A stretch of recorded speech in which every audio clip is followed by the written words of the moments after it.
Hey, this is Roz, and you're about to watch a video on pixel art.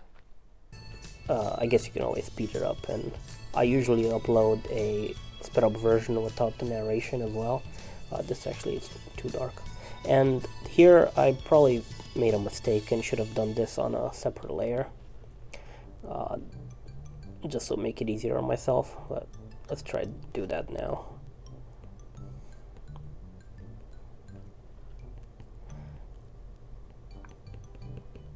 So I'm doing, the kind of pillowy shadowing. Darker on the right side, right bottom side. And then lighter at the top left.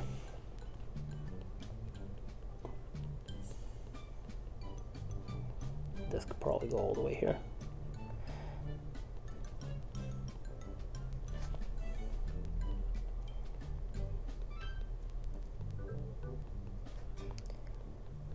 Something else that happens on the iPad, even though I'm fairly certain I have the auto brightness disabled, I believe that it adjusts my brightness. So I have my brightness when I draw pixel art, I have it at max brightness, just because I want to see the accurate values and colors, arguably, or hues of the things that I'm drawing. But I also feel like it seems to drop in opacity with the battery drop, trying to protect me from myself, I guess. And I can't keep it plugged in. I could, but I'm just far away from an outlet. I guess I could use a portable battery, but I don't want to do that. I don't want to keep it plugged in. It heats up anyway because I'm streaming from it. So I don't know. That's just a little rant. I'm not sure why. I understand that that should be a feature. I want to be able to disable it though. And I thought I would by just disabling the auto brightness thing, which actually I think consumes more battery because it uses that sensor to try to figure out if you're in a dark environment or not. But cool. As I was talking about other things, this feels like it's getting closer. I want to do just some slight blending here. Picked up the wrong color.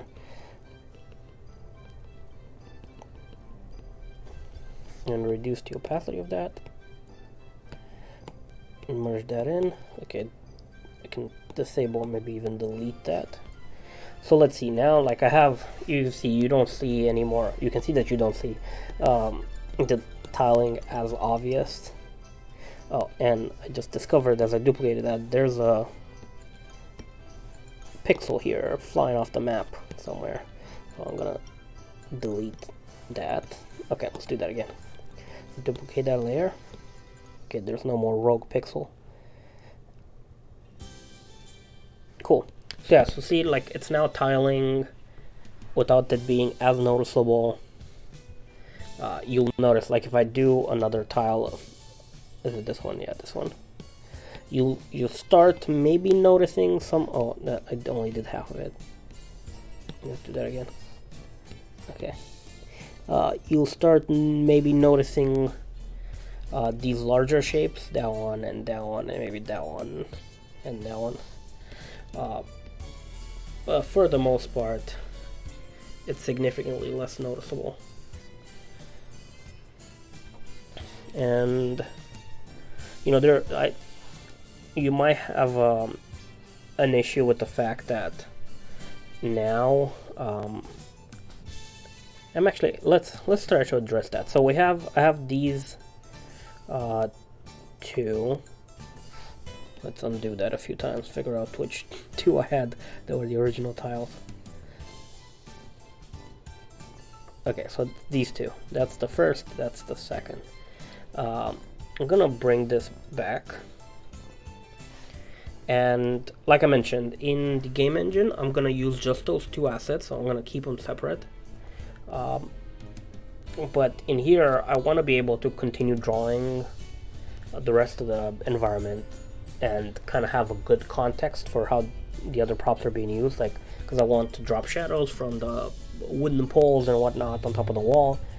So I want to see what the walls look like. So for that reason, I'll be duplicating these manually in here. Not that one, this one. Since I'm creating those unique patterns, might as well use them. So move one here, but plus like you will see in a second, I'm going to reach the edge where I have to create the unique piece that's not tileable anyway because of the dimensions that I chose for this room. And that's not something ideal, but it's also not something that I plan on fixing. So I'm okay with the unique tile. Like, yeah, I'm talking about this section. I'll make it white. This is going to have a unique piece, and most likely another piece here, and most likely another piece for the door. So I'm ending up with more than 2 tiles because of a combination of, I wouldn't call it poor planning, but just the layout of this room is not unit-based. This is a tutorial level that I want to design a certain way for the player to learn certain things. So I'm okay with a lot of unique textures here. Even with that, you know, I'm not gonna face any memory issues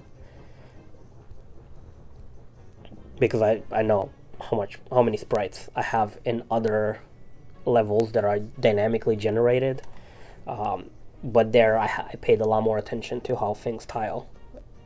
This is more about, you know, the player needs to get from point A to point B, and this level needs to be laid out exactly this way. So this is also a level you only play once.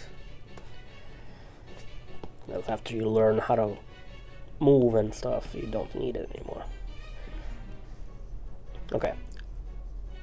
Talk too much. Let's get back to the art.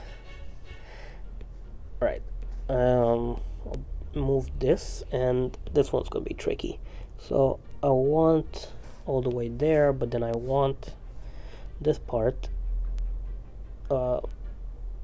This part, right? No.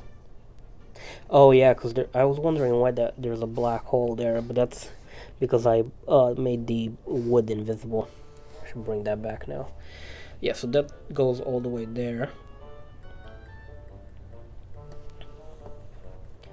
And this, I'm going to reduce the opacity on this just to remember to go back to it and kind of fix the edge here, since it'll be more in front compared to this and back, where I'll also have to put a unique one. And maybe I should bring these up now. Great. That actually helps with the space a little bit, informing me what I need to do there. Alright, I'll bring that up again, but now that I know, I can bring this back to 100% opacity. So I'll start merging these, especially the first two, because like I said, the first two I want to actually use in the game engine. But here, oh no, never mind actually. I keep changing my mind because I actually need this piece separate, since that one's going to be unique. These two are not, so these I can merge. These are just duplicates of these ones over here. Hey! If you enjoyed the content, leave a message below, like, and subscribe.